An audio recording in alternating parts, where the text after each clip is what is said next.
Maria con ko har lung lên xuân trangin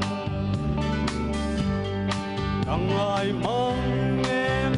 lui dâm muan liang nu ai chung sẽ là chen lu ai lai mi u khoi an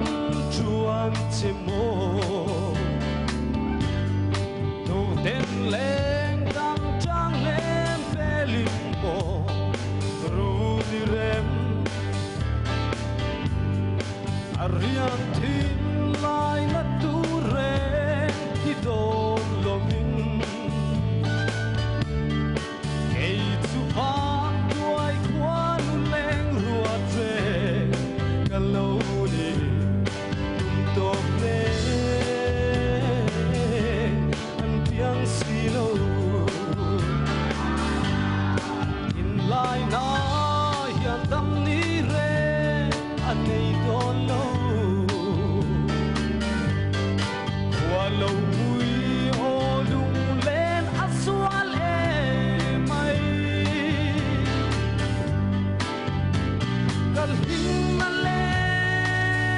long na ber ngai lai mi hoyan chuan che mo tu ten lên đang trang em về limbo ru đi rem ariang tin lai na tu re di don lovin ei tu va duai quan lên ruat ve kaloni tum tok le an piang silo in lai na hian dam ni re a don lo wa lo ui o lung len at swal e mai kal hin na lai mi u lung in her san le em le đang trang em về limbo ru đi rem ariam tin lai na tu re hi don lovin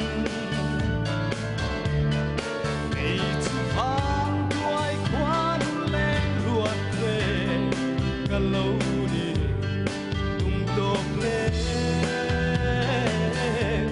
an piang silo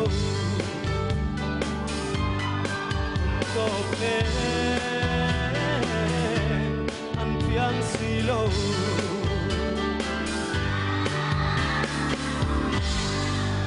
Kalome